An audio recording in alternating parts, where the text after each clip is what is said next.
Good day, Crime Talk aficionados. If I'm coming to you and it's Saturday, that's right, it's our weekly recap. Here are all the top stories throughout the week. I hope you enjoy. Have a great weekend.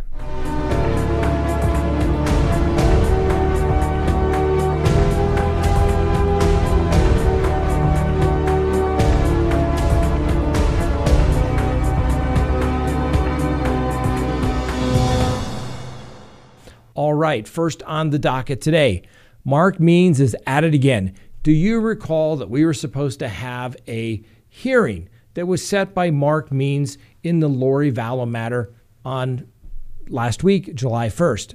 I do. We were all ready to go, ready to bring it to you live. And then what happened? It was suddenly vacated. And guess what? The judge entered an order, and we finally get it because things are a little bit delayed, because I'm not sure why in today's age of electronic filing it should go up automatically. But that same day, it was set for 10 at 10:58. The court said, upon the request of defense counsel, Mark Means, the status conference scheduled for July 1 is vacated and will be reset at a later date. Well, first of all, your client's not competent to proceed, so I'm not really sure there's any way for the case to move forward. Duh. Second of all, even if you're going to set something, have the hearing. If it was important enough to set, it was important enough to go forward. Now the question becomes, could the hearing have been set for the show cause as it relates to H. Daybell? That's right, Mrs. Heather Daybell, hereinafter referred to as H. Daybell, to show cause why she should not be held in contempt for failure to comply with a lawfully served subpoena. As you may recall, Mark Means served just about everybody with a subpoena asking for every kind of communication in any form, capacity to turn it over, basically regarding anyone in this case, as well as communications that they may have had with the police or district attorney.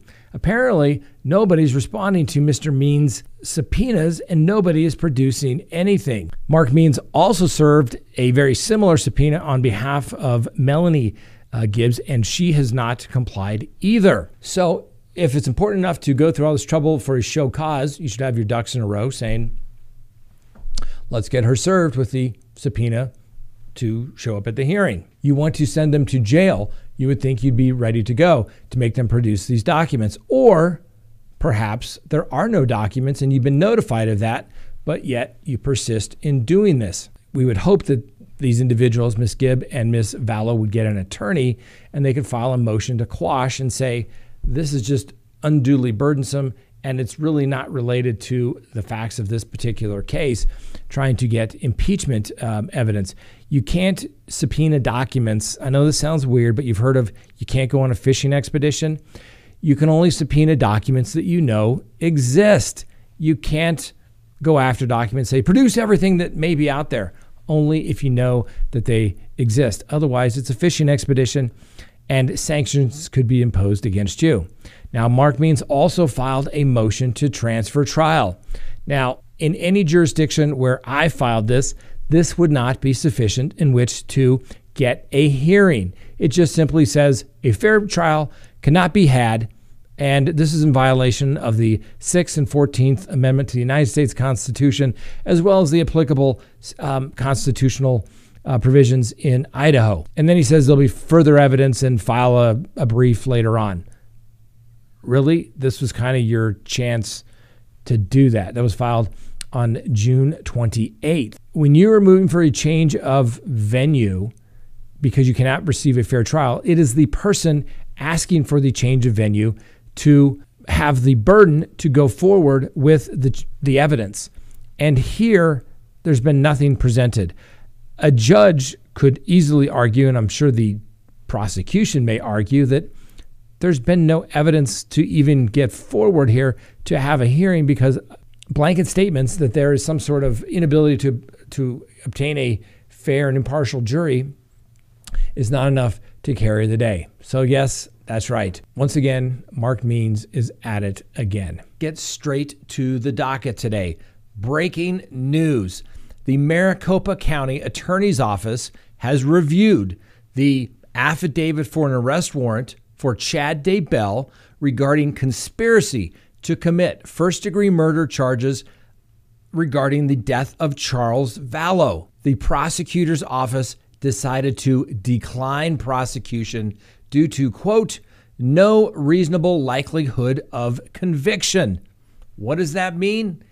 Any influence or involvement that Chad Daybell may have had over Lori Vallow, guess what? He's not going to be charged whatsoever, at least in Maricopa County there in Arizona. Needless to say, he's got his own troubles in Idaho, but at least this is one less problem for him. Now, what does that mean? I mean, they charged Lori Vallow. Why can't they charge Chad Daybell? There were text messages between the two of them at that time. Well, the prosecutor has to be able to prove a case beyond a reasonable doubt. At least they have to be able to believe they can do that ethically, all right? If they don't believe that they can file charges and prove the case beyond a reasonable doubt ethically at the time of filing of charges, they are ethically prohibited from doing so. Now, that doesn't mean if some evidence doesn't come forward that new charges couldn't be brought. However, as of this time, it's a no file. Case is basically closed against Chad Daybell in regards to the death of Charles Vallow, unless and if some new information comes about. I guess we'll all have to wait and see. Next on the docket, Michael Avenatti. He was sentenced today. How much time did he receive? 30 months. 30 months. 2.5 years in the Federal Bureau of Prisons based upon his attempted extortion attempt from Nike. That's right. He represented a coach by the name of Gary Franklin, and he was trying to settle a claim with Nike for $1.5 million. Avenatti then wanted another $12 million and guarantees of $15 million to $25 million in payments for an internal investigation of Nike that he was going to conduct. Of course, that was a reasonable fee for a reasonable representation, according to Mr. Avenatti at the time. Apparently not so reasonable anymore.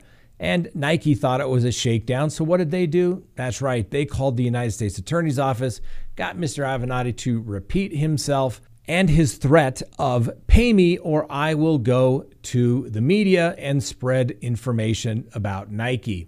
Nike wasn't amused. Neither was a jury. Mr. Avenatti was convicted. Well, now he had sentencing. Now, what have I said many times? And if you look at the video, the 12 undeniable truths from a criminal defense attorney, that's right. Truth number one. There are two types of people in the world, those that are humble and those that are about to be. Mr. Avenatti let fame go to his head. As you may recall, he was representing Stormy Daniels. Of course, now he has a criminal case for embezzling money from her, allegedly, of course. And Mr. Avenatti spoke. He actually wept in court today, getting very choked up throughout the sentencing hearings, and stating that the two mediums that fueled his rise and fame were that of TV and Twitter. And he now realizes that it really means nothing at all. The court even stated that Mr. Avenatti became drunk on power of his platform and basically perceived his platform to be much greater than it actually was.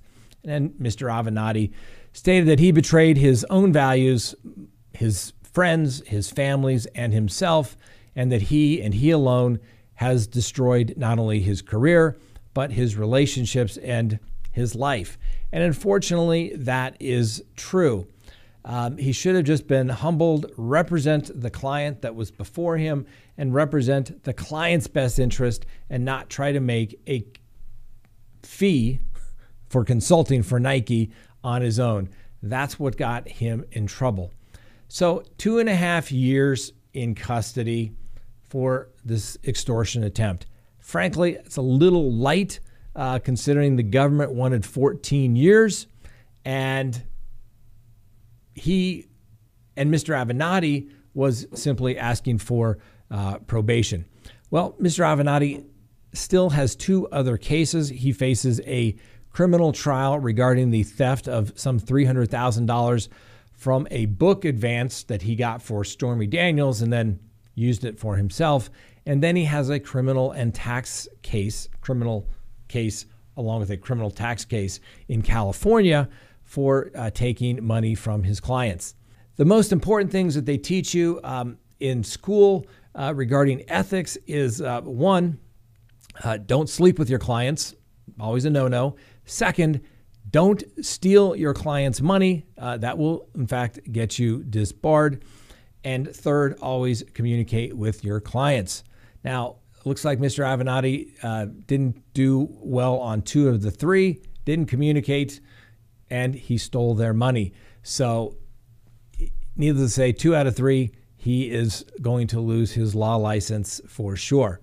It's sad. He apparently was a very good trial attorney, but he let his ego get in the way of looking out for the client's best interest. Please go to CrimeTalkSearch.com, sign up for a background subscription service. You'll be happy you did. If there's anyone out there you were ever curious about what was in their background, now is the time to do it. If you're going to get involved with somebody, now is the time to do it. When you go to CrimeTalkSearch.com, you put in the name, literally millions of public records are searched, and a report is generated. And it's going to give you a report. If they have multiple social media accounts, you're going to find it. If they have multiple phone numbers, multiple email addresses, it's going to be found. And more importantly, you're going to get information regarding criminal history. Hopefully the person you're searching has none whatsoever. But if it's there, it's going to be found. You're going to get everything you'd want to know, whether you're going into business or whether you're going into a personal relationship. You're going to be able to find out the information you want to know.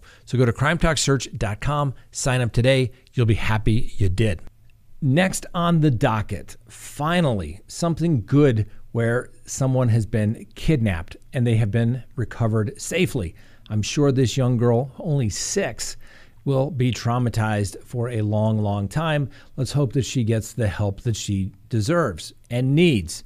Now, if this doesn't scare you, all right, if you have small children, go to the window, check and see where they are if they're outside playing, because this may scare the hell out of you. A 6-year-old girl was kidnapped last Friday and then rescued in about 30 minutes by the Louisville Police Department. Now, the suspect, who had no relation or custody of the girl, allegedly told the police that he saw the girl. She was playing outside near the street. Nobody apparently was there with her. Circled back around the block and then took her from the side of the road. Now, the suspect, a guy by the name of Robbie Wilt, W-I-L-D-T, he told the police that once the girl was in the car, that she began to cry. He then began to console her and then knew that what he was doing was wrong. So I guess Mr. Wilt had a conscience, or maybe he just got really scared. Either way, he began to drive back to the location where he took her from.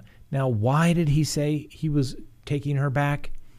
Because he said he was afraid he was going to hurt her. Think about that, ladies and gentlemen. Now, fortunately, this young girl was not hurt more than hopefully the psychological damage that she's going to have to endure. But that's how quickly something like this can happen. See a child standing on a corner. Somebody says, hey, I think I want to take that child. And guess what? They're going to panic. Fortunately, this guy, only mitigating thing about his conduct is that he took the girl back and she was safe, but it doesn't justify or excuse or provide a defense for Mr. Wilt in his cases. He is a dangerous person. He picked up a 6-year-old girl who was minding her own business on the street. And fortunately, he didn't go harm her or hurt her because maybe he got a conscience or he just got scared. Most of the people that do that, they harm the child because they get scared. So bad deal. But anyway, the body-worn camera that was released shows the police officer, Sergeant Joe Keeling, locating Wilt's vehicle and stopping the suspect, and he waited for other police to arrive.